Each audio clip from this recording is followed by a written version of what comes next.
चलिए स्टूडेंट्स, हमने class 10th के question number 6 how to write description of a picture और विजुअल इनपुट का पार्ट फर्स्ट पहले वीडियो में देखा था, जिसमें हमने thirsty crow, healthy life, save tree, save life, कोविड-19 प्रिवेंशन पर पढ़ा था।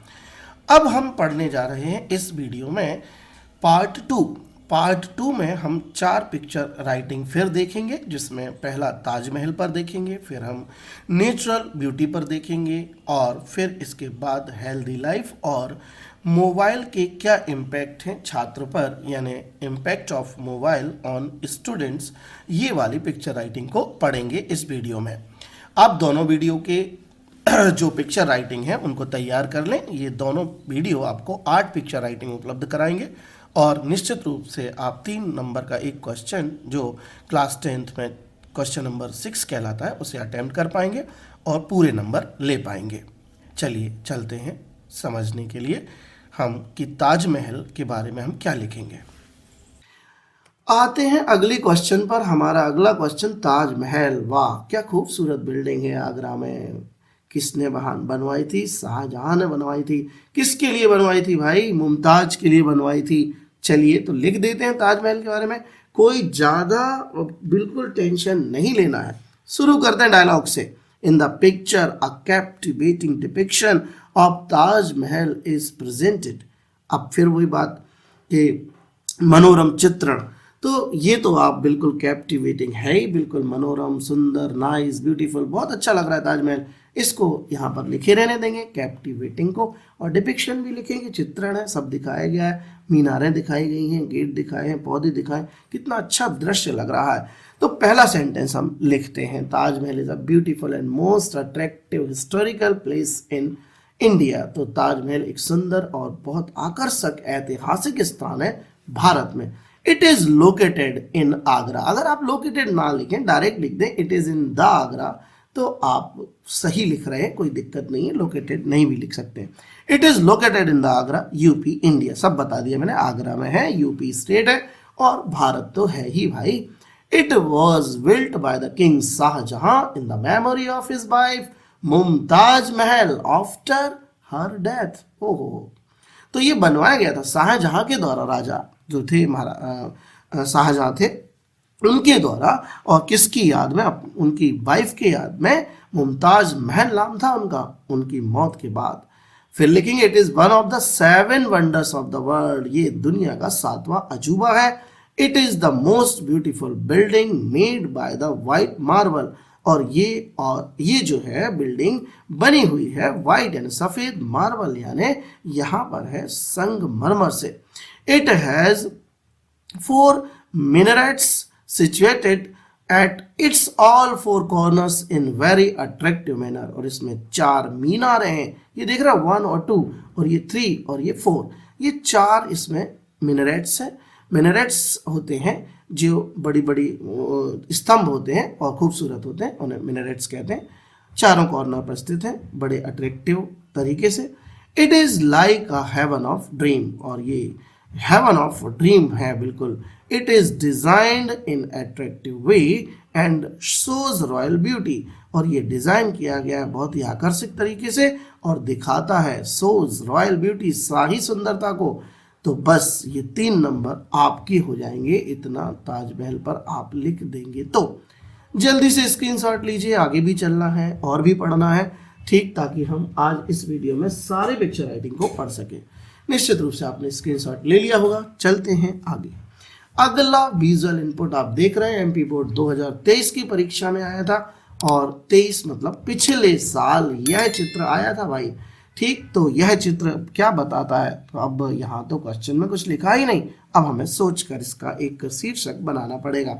इन the picture a captivating depiction of nature in its beauty. देखिए ये सारी चीजें नेचर में होती हैं, सूर्य है, पक्षी है, नदी है, वृक्ष हैं, ये सारे क्या होते हैं? ये हमारे नेचर में होते हैं। तो नेचर तो हमारा आ गया। अब इसकी ब्यूटी को भी लिख दिया, क्योंकि ये सारी चीजें ब्यूटीफुल होती हैं, तो मैंने बना दिया है नेचर एंड इट्स ब्यूटी। प्रकृति और इसकी सुंदरता इज प्रेजेंटेड, दर्शाई गई है। There is a beautiful mountain in the picture. अब आपको जो जो दिखाई दे उनको देयर से लिखते जाइए जल्दी से। There is a beautiful mountain in the picture. Picture में एक माउंटेन है, there is a sun in the picture, picture में एक सन भी है, the sun is rising behind the mountain, और सन निकल रहा है पहाड़ी के पीछे से। There are birds in the picture, और यहाँ पर पक्षी भी है पिक्चर में, birds are flying in the sky, और बर्ड्स जो हैं उड़ रहे हैं आकाश में। There is a river in picture, explanation है इसलिए प्रेजेंट में आ रहा है। There is a river in the picture, एक नदी भी है भाई इस पिक्चर में। The river is coming out from the mountain, और वो पहाड़ी से निकल रही है, एंड फ्लोइंग नाइसली, और बहुत अच्छे से बह रही है। There are trees in the picture, और पिक्चर में ट्रीज भी हैं, trees are very important for human life, और ट्रीज तो भाई ह्यूमन लाइफ के लिए बहुत उपयोगी होते हैं।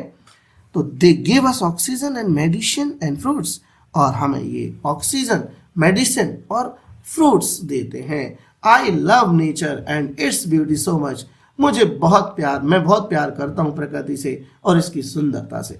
और लास्ट में लिख देंगे I like to visit such place shown in the picture, और मैं पसंद करूंगा इस स्थान पर जाना जो इस पिक्चर में दर्शाया गया है। तो ये तो एमपी बोर्ड को भी नहीं मालूम ये स्थान कहाँ है, खैर पता करेंगे अपन, चलेंगे जब भी मिलेगा। अब चलते हैं हम नेक्स्ट पिक्चर पर जो हमें प्रैक्टिस सेट में दी गई है। पहले स्क्रीनशॉट ले लीजिए सभी लोग और इसे लिख लीजिएगा अपने रजिस्टर में, बार बार कह रहा हूं, एक बार लिख कर जरूर देख लीजिएगा। Whenever you memorise an answer just start to write in your copy so that you may have the good confidence in your mind, ताकि आपके दिमाग में हो सके बहुत अच्छा कॉन्फिडेंस। ये 3 नंबर वाले हमारे साहब आ गए हैं, ये हमारे दोस्त हैं। चलिए ये आया। अब एमपी बोर्ड के प्रैक्टिस सेट पेपर आपके स्कूलों में हल हो रहे होंगे और आपने कर भी लिए होंगे निश्चित रूप से। अभ्यास प्रश्न जो प्रश्न पत्र आए हैं एमपी बोर्ड के, उनमें ई सेट में 2024 के ये वाली पिक्चर दी गई है और लिखा गया है on the basis of the picture given below describe the impact of mobile on students life. यानी इसमें हमें टाइटल दे दिया है, अब हमें टाइटल निकालने की जरूरत नहीं है पिक्चर से, अब यही टाइटल पर हम लिखेंगे।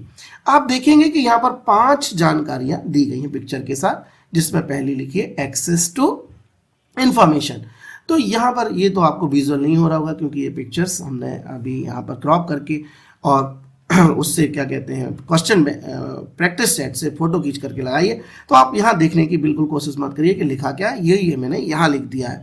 ये 5 पॉइंट पर हमें लिखना है। और mobile phone impact on students life, देखिए बीच में भी टॉपिक लिखा है। शुरू कर देंगे वही डायलॉग से, इन the picture a captivating depiction. कितना अच्छा डिपिक्शन है, देखो कितने अच्छे से बताया है, सारी बातों को ऐसे बता दिया, चित्र से ही बता दिया हो। तो captivating depiction of impact of mobile on student is presented. तो यहाँ पर इम्पैक्ट का अर्थ है प्रभाव, प्रभाव को इफेक्ट भी कहते हैं। इफेक्ट और अफेक्ट अलग अलग चीजें हैं। अफेक्ट एक वर्ब है जिसका अर्थ होता है प्रभावित करना, इफेक्ट एक वर्ड है जिसका अर्थ होता है प्रभाव, और उसी का पर्यायवाची होता है इम्पैक्ट। तो मोबाइल का इम्पैक्ट बताना है, प्रभाव बताना है ऑन स्टूडेंट्स की, छात्रों पर मोबाइल का क्या प्रभाव है। तो प्रभाव तो उन्होंने ही बता दिया, अब हमें थोड़ा इसको लिख देना है। तो ये 5 पॉइंट को पहले आप इससे निकालकर ऐसे जमा लीजिए, और जब जम जाए तो आप उसके आगे लिखिए विवरण। क्या लिखेंगे?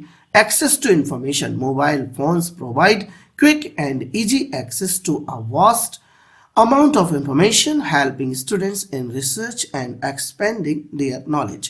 मोबाइल फोन प्रोवाइड यानी देते हैं, देखो हम एक्सप्लेनेशन लिख रहे हैं, वर्ब का फर्स्ट फॉर्म है।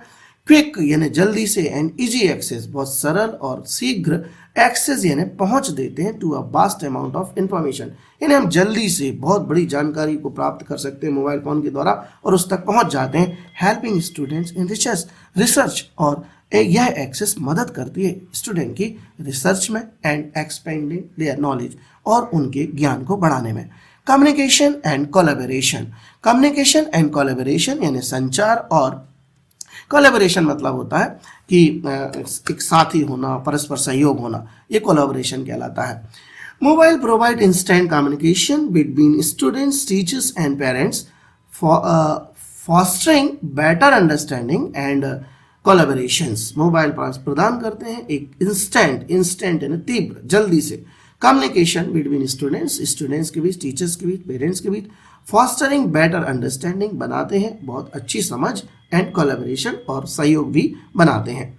Learning tools and apps, there are number of educational apps available that make learning more interactive and enjoyable, covering various subjects and skills। तो ये बता रहे हैं कि कई नंबर ऑफ एजुकेशनल ऐप होते हैं, उपलब्ध हैं, जो कि लर्निंग को मोर इंटरैक्टिव यानी ज़्यादा इंटरैक्टिव बनाते हैं, इंजॉयबल बनाते हैं। देखिए आप भी तो पढ़ रहे हैं, आपको लर्निंग वीडियो से कैसी लग रही, आपको ऐसा ही लग रहा है क्लास में है और फोकस्ड हैं आप, कॉन्सेंट्रेट है। इन सारी चीज़ों को लिख लीजिएगा। कवरिंग वेरियस सब्जेक्ट्स, और कवरिंग भी कर लेता है हमारा एजुकेशनल ऐप बहुत सारे सब्जेक्ट्स को और स्किल्स को, कुशलताओं को। Organisational productivity, mobile devices come with apps with that help students organize their schedules, set reminders, and manage their academic tasks efficiently।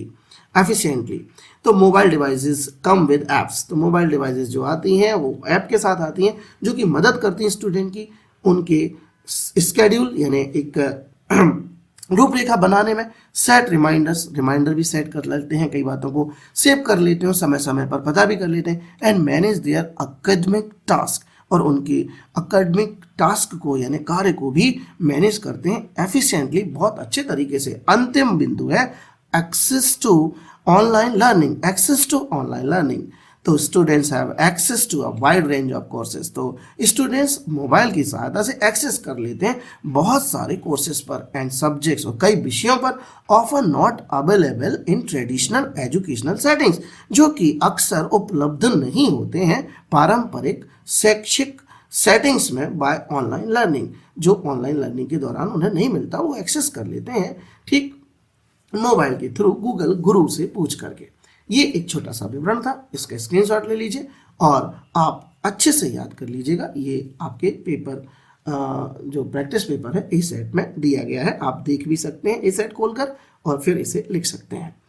चलिए अंतिम, ये हमारा अंतिम जो है क्वेश्चन है पिक्चर राइटिंग का, क्वेश्चन नंबर 6 पढ़ रहे हैं बहुत देर से अपने एमपी बोर्ड के क्वेश्चन पेपर में। क्वेश्चन नंबर 6 का 3 नंबर हम सुरक्षित कर रहे हैं। एमपी बोर्ड की प्रैक्टिस सेट बी में अगर आप देखेंगे तो ये पिक्चर दी गई है, ये वही पिक्चर है जो पहले अभी हमने देखी थी। एक सेव फल बताया था और उसके अंदर लिखा था हेल्दी लाइफ, क्लियर है। तो हेल्दी लाइफ को लेकर के आपको फिर दोबारा प्रैक्टिस सेट बी में बताया गया क्वेश्चन। तो कुछ नहीं, ये जो आप विवरण देख रहे हैं ये पूरा का पूरा विवरण जो अभी अपन ने क्वेश्चन नंबर 4 पढ़ा था संबंध है, उसका ही आपको कॉपी करके लगा देना है। ये भी हेल्दी लाइफ के लिए, लेकिन अब देखिए इसमें अंतर, यहाँ एक्सरसाइज तो दिखाई दे रही है, यहाँ ईट हेल्दी भी दिखाई दे रहा है, और यहाँ पर रेगुलर ये क्या लिखा है, रेगुलर चेकअप्स, ये वाली बात नई जुड़ी है कि रेगुलर चेकअप हमें डॉक्टर से कराना चाहिए। तो हम ये सेंटेंस हमने ये जोड़ दिया, देखिए we should go for the regular checkup to our doctor, और हमें समय समय पर रेगुलर नियमित रूप से, ठीक है, चेकअप कराने जाते रहना चाहिए डॉक्टर के पास, ताकि भाई पता चल सके कि हम कौन सी बीमारी है या हम किस बीमारी से पीड़ित हैं, तो हेल्दी रहेंगे। और अगर हम उसको टालते रहेंगे तो वो बीमारी बढ़ जाती है, सॉरी। और एक और चीज लिखी है कि स्मोक नहीं करना चाहिए। तो यहाँ पर आप एक सेंटेंस देख रहे हैं, we should not smoke because it is not good for our health, ये सेंटेंस मैंने जोड़ दिया। तो यहाँ पर मैंने लिख दिया कि हमें धूम्रपान नहीं करना चाहिए क्योंकि ये हमारे हेल्थ के लिए अच्छा नहीं होता। इसको हेल्थ मत पढ़े, ये वास्तव में हेल्थ है। ओके, तो मैंने ये दो जो पिक्चर हैं, इन पिक्चर का डिस्क्रिप्शन बस इन 2 सेंटेंस में बढ़ा दिया है, एक 7वें नंबर में और 8वें नंबर में। बाकी ईट हेल्दी और एक्सरसाइज वाली बातों को मैंने यहाँ समाहित कर दिया है।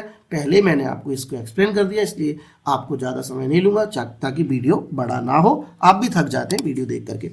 चलिए, तो यहाँ पर अब मैं आपसे विदा लेता हूँ और आपको बहुत बहुत शुभकामनाएं देता हूँ 3 नंबर की, कि आप पिक्चर राइटिंग को बहुत अच्छे से लिख कर आएंगे और आप पूरे 3 नंबर लेकर घर पर आएंगे और बड़े खुश होंगे इस बात से कि पहली बार हमने पिक्चर राइटिंग इतने अच्छे से लिखा है। जाते जाते स्टूडेंट से कहना चाहूंगा कि चैनल को सब्सक्राइब तो आपने किया ही होगा, साथ में कमेंट भी करें, लाइक भी करें और इस यूजफुल वीडियो को ज़्यादा से ज़्यादा लोगों तक भेजें ताकि सारे छात्र पिक्चर राइटिंग के क्वेश्चन को लेकर के जो कन्फ्यूज़न में रहते हैं उनका कन्फ्यूज़न दूर हो, उनमें कॉन्फिडेंस क्रिएट हो। मनीष कुमार नेमा का नमस्कार। पढ़ते रहिए, देखते रहिए मेरे चैनल को। जल्द ही बहुत अच्छे वीडियो और भी आने वाले हैं इम्पॉर्टेंट 10th क्लास के लिए, जिसमें आपकी जो दूसरी किताब है फुटप्रिंट विदाउट फीट, उसके क्वेश्चन आंसर्स के लिए। तब तक के लिए सभी को नमस्कार, धन्यवाद।